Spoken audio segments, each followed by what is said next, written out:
A esquerda amarga diante de mais uma batalha perdida nas eleições municipais. Boulos apela para os togados e invasores não aceitam a decisão e partem para a invasão. Eu sou Marcelo Pontes e este é o Verdade Política, um canal que busca revelar o filme preto e branco da nossa política.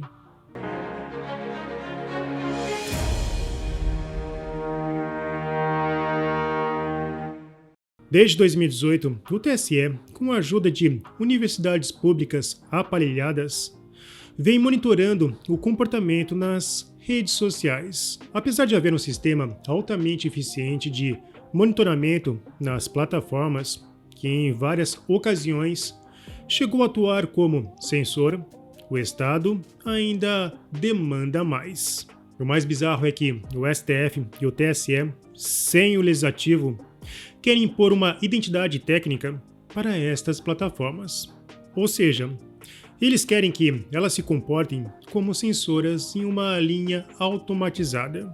E com isso, só a informação que lhes agradam será divulgada. Quando olhamos para uma publicação da página Aos Fatos de 2022, entendemos o modelo proposto. Ela publicou que, em relação ao TSE, Jovem Pan finge sofrer censura em simbiose com redes desinformativas. O título já é uma aberração por si, pois não há texto na Constituição que define o que é uma desinformação. Na verdade, esse conceito sobre desinformação não existe nas democracias. Afinal, quando há dois candidatos que divergem sobre assuntos diversos, pelo menos um deve estar mentindo. E aí, vamos praticar a censura prévia e retirar um candidato das eleições? Historicamente, o PT mente para censurado. Ela apontou que a Jovem Pan emitiu um comunicado interno aos funcionários, afirmando que estavam orientados pelo jurídico a não utilizar as seguintes expressões: ex-presidiário, descondenado, ladrão, corrupto, chefe de organização criminosa. Na época, o comunicado da Jovem Pan também reforçou. Além disso, não devemos fazer qualquer associação entre o candidato Lula ao crime organizado.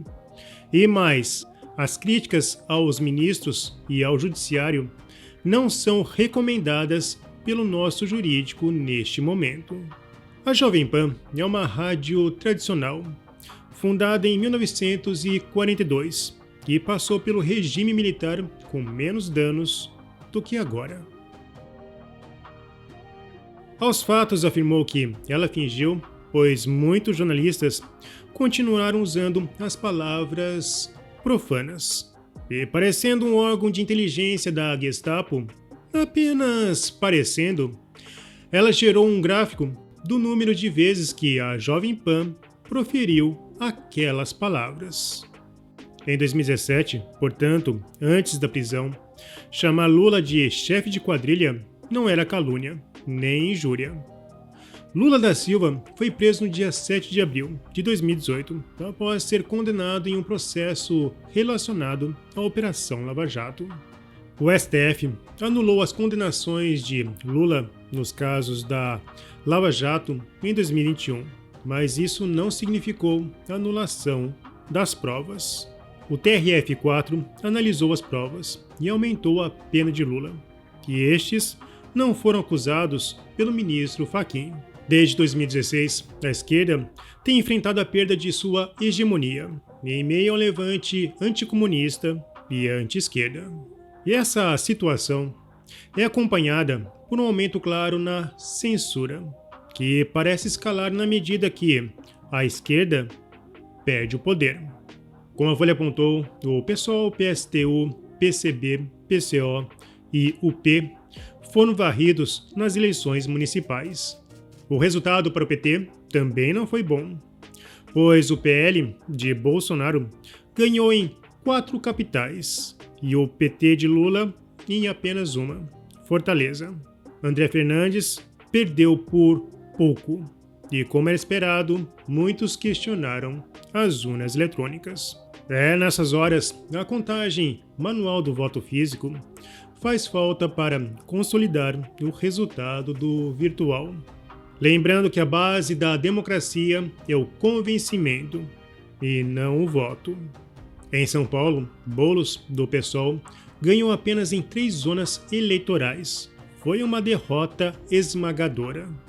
E ele não aceitou bem a derrota, e sua turma partiu para ações antidemocráticas. Seu partido protocolou na Justiça Eleitoral pedido de inelegibilidade de Tarcísio de Freitas e cassação da chapa de Ricardo Nunes. Nas redes sociais, Boulos afirmou que foi amplamente atacado pelos seus adversários. Bom, e com um currículo bem problemático, ele esperava o quê?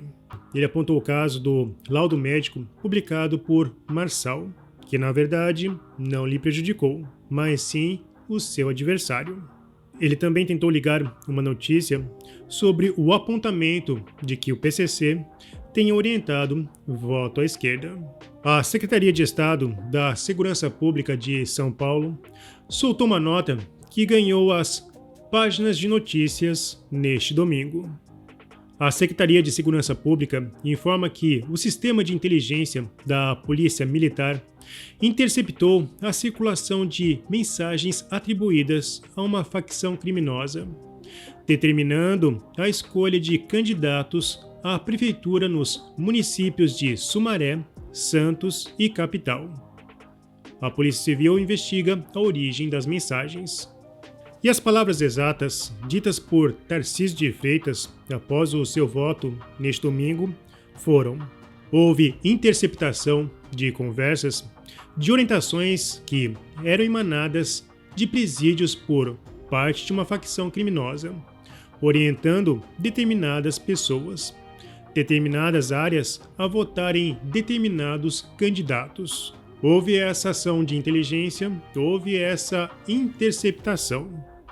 É curioso saber que, no passado, em seu contexto, essa informação foi censurada pelo TSE. E falando em criminosos, invasores tentaram se apropriar de prédios em São Paulo, gritando palavras de ordem contra o prefeito. Nada aconteceu, pois o grupo era pequeno. E diferente de Brasília, São Paulo tem um bom contingente de forças de segurança. Mesmo assim, no entendimento de Brasília, poderia ser enquadrado como atentado ao Estado Democrático de Direito. Mas isso se o espectro político fosse outro. A esquerda está perdendo a guerra pela hegemonia, porém nossas instituições ainda são petistas. Mas esse amor acaba quando o dinheiro acabar. Bom, se você apoia a Verdade Política, não se esqueça, curta, comente e compartilhe. Clique no sininho para você receber as nossas notificações. E vamos continuar na luta em prol da verdade.